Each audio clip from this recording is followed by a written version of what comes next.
Hey y'all, I'm Shayna and I'm back with some Car Chronicles, y'all.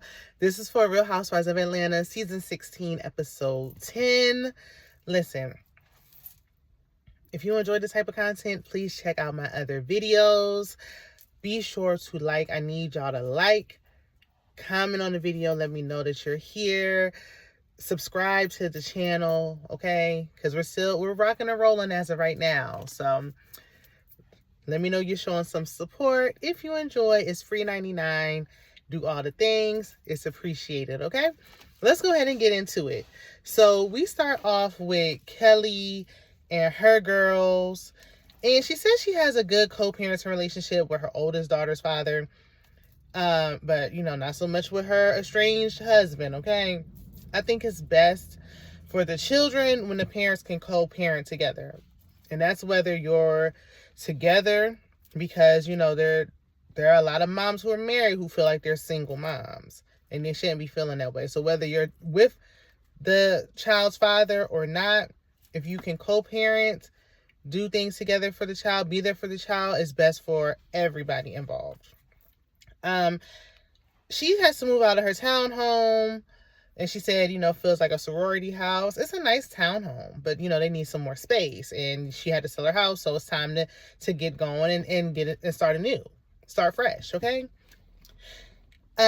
She also wants her oldest daughter to get a summer job, but the girl don't want to work. Listen, the kids today is a little lazy. They're a little bit lazy, okay? Listen, I got a teenage son myself. They don't really want to do nothing. I remember back in the day, the boys used to be cutting grass, shoveling snow, trying to get to the money. Today, you got to push your foot in their back and push them out the door to get them to do something. Now, me personally, when I was 16, I was working and I ain't stopped working since. Now, I'm a little tired. Now I'm ready to be a housewife. But when I was 16, I said, I am definitely working. I'm getting a car. I'm doing all the things. I want some independence.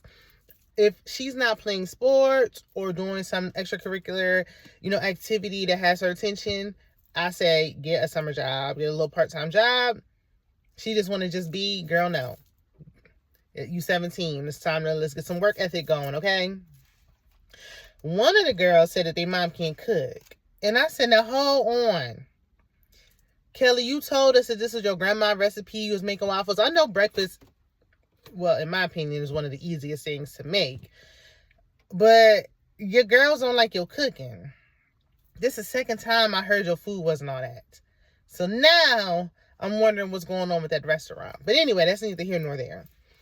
So Shamia is meeting with Ralph to discuss a podcast that no one's interested in, or they saying they're meeting for a podcast. Really, they just want to meet. Because they just want to meet, and that's that.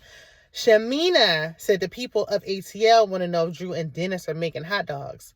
No one wants to know this. I don't think anybody suspects that Drew and Dennis are doing anything. I don't believe that for a second. But Porsha arrives being messy. This was just pure messiness. That's all it was. Just nothing but mess. And Shamia and Porsha, two clowns in a circus. Y'all are two clowns in a circus, and Shamia, you're never going to beat those lapdog allegations. Ever. Porsha said that there's rumors that Drew wanted Dennis' hot dog, but he turned her down. Girl. Dennis turned her down. And you want us to believe that? Honey. Okay, girl, whatever. Those rumors that she's speaking of, they came from Porsha herself, or her little pea ring. Ralph was like, well, I thought she was messing with somebody else. So y'all already know what he getting at. Okay? Yeah, Porsha, wrong road. You talking about she want Dennis' hot dog when she don't want a hot dog at all. Allegedly. So, Porsha says that Drew spoke about her daughter. She was talking about her daughter. Drew said the album sales can pay for Pilar to go to college. That is not talking about your daughter, sweetheart. Now, she's only going off of hearsay off of what Shamia told her. But that is not talking about your daughter. Y'all think when somebody just mentions your child that they're talking about your daughter. She didn't talk about her. She said these sales going to do so great that your daughter going to be good. But, you know, Porsha just won the issue, and Shamea just wanted to start up some mess because she just like that. Shamea, I said I wanted to like you last week. I really said, I really did. I had high hopes, and I am being let down week after week. Anyway, so Ralph said that, you know, he filed for divorce first. I thought the records showed that Drew filed first, but does it really matter? Like, they was like 10 minutes apart within each other. They was racing down the road trying to get to the courthouse to see who could file first. So, I mean, does it really matter? Ralph mentions Ty. I said they got to cut Ty a check. She on Basketball Wives, and she over here getting discussed. But anyway, now that I want answers on. He claimed that's why he was filing or something like that. The people want to know, Drew. That's what I want to know. I ain't worried about no dentist. Porsha asks if Ralph ever sniffed another woman and where did he sniff her at. Porsha, worry about who your husband's sniffing. Who is your husband that you're still legally married to sniffing? So Shamia mentions that Angela forgave Porsha. And I'm paraphrasing, but basically in so many words, she need to let it go with me as well.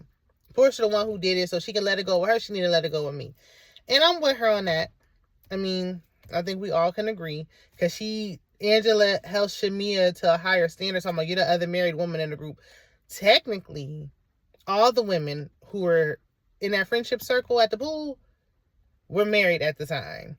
Porsha, Kelly had an estranged husband. Britt is married to a man that don't seem like he into her. But that's neither here nor there. And Shamia. So, I mean, hold everybody feet to the fire. Angela, we see her in the next scene. She says she's in debt with her properties. You know, she got like 5 rental properties or something like that, or 5 homes that she's trying to sell. She ain't sold none. So Kelly comes to visit one of the properties, and she feels bad about her comment she made about that alleged outside baby. Being a flunky will do it to you. It'll have you looking crazy out here, okay? It don't really pay to be Lapdog Junior. It just don't. It's unbecoming, actually. But anyway, so we toured the house. It's decent. Now, Kelly said the ceilings is low, and she little. So if she think the ceilings is low, now Angela's tall. I'm tall too. I don't want to be nowhere, and I feel like if I stretch, my arm's gonna be doing one of these. That's a no for me, okay? The pool wasn't done, and it still need a little bit of work. But she said it's going up for sale, pool with no water and all, in 10 days. So, she said she want to sell it for $3 million. Baby, that house don't look like it's worth more than $300,000. $300K at best. And I feel like I'm being generous, but okay. So, we discussed Angela's marriage and the loose baby allegations. And the Wendy Williams topic comes up because if y'all haven't seen the clips, Wendy Williams was on her show when her show was still on, saying that Angela Oakley told her, girl, it's just a baby. You can get past this, to overlook her husband's affair baby. Girl, she talking about it wasn't with Charles. It was with her daughter's dad. I don't care who you talking about. That is the worst advice I have ever heard. Girl, what do you think? This ain't 1950. Wendy put up with a lot, but that baby was that final straw. But anyway, I don't know if I believe it. Let me know what y'all think in the comments. Like, I would say she don't got no reason to lie, but Angela has told a little white lie or two before. Okay? She has. And her daughter's father, she said, passed on. So he's not here to speak up. It's easy to just put it on him and be like, oh, yeah, I was talking about him. I don't know. But, I mean, okay. Hopefully she's telling the truth. So Angela does admit that when the Madison Square Garden incident happened that caused them to break up, caused them to separate for the time being, he did cheat on her. Girl, we already knew that. But, I mean, okay. Okay. She ain't leaving. We can put this to bed because she ain't going to leave that man. So Angela said that she and Shamia went out the other night. And Shamia said that there's trouble in friendship paradise between her and Porsha. Shamia was hurt, because Porsha didn't come to her wedding. She's still hurt by that. That was grimy. That was straight up hate. That was to me, it seemed like straight up jealousy. Porsha was jealous that it wasn't her. And the friendship should have ended right then and there. I mean, I know you, Shamia, you being loyal to the length of the friendship, but you need to look at the friendship for what it is today, my love. It's time to it's time to let it go. So, Kelly in her confessional says she feels like Angela should just mind her business. Say it to her face, then, because you sitting there in front of her, you ain't saying that. But anywho, we see Britt and her husband not really interested. She said that he's meeting with her sister. There may or may not be drama. Don't care. Angela invited Porsha to her rental property because, of course, a home wrecker can come to your home. Okay, you can come to another house, but you ain't coming to my house. You ain't stepping foot up in there because we know what happened the last time you went in one of your co-workers' homes. Okay. Porsha would never, because she gave her a little church pat. She would have never got a church hug out of me. Ever.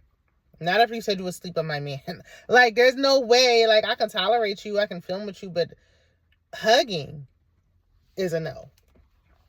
So Porsha asked Angela about her daughter, Amari's marriage. And Angela said that her daughter thinks she's a helicopter parent. Okay, but Amari, if you have to sneak to get married, then you're probably doing something you have no business doing. Because you shouldn't be sneaking to do this at 24 years old. And my thing was, for me, it was always, why was Amari living with grandma? The minute she got married, why didn't she move in with her wife? Why did you go back home to your room? But whatever. Angela is invited to Porsha's Pampered by Porsha events, which we'll get into that in a little bit. Don't forget to like the video. And Porsha tried to be messy and said Drew wanted to sleep with Dennis, but he said no. Dennis already said he didn't say that. Like, girl, I don't care who tell it, girl. And then she said he was like, no, run me my money. Girl, please. Angela shut it down immediately and said she don't want to hear it. She don't believe that Drew was giving booty for beats. Child. So Angela cleared up Drew's sending Pilar to college statement. Like I said, what Drew actually really said and not what Shamia made up. And Porsha is concerned because, that's not how her friend relayed her the information. Angela mentions that Shamia stated that she felt away about Porsha not coming to her wedding and that she didn't really feel like Porsha was there for her, at one point in time, and that the friendship is one-sided. Well, it is one-sided. Angela making sure we move these storylines along, but Angela is also telling the truth. So Porsha fake cries. I mean, I'm talking about so fake, she had to put her fan over top of her face. Like, girl, she's so phony. Oh, my goodness. She should be crying at how terrible of a friend she is. But anywho. So Drew explains once again in the next scene that she can't discuss the separation with her kids due to the court order.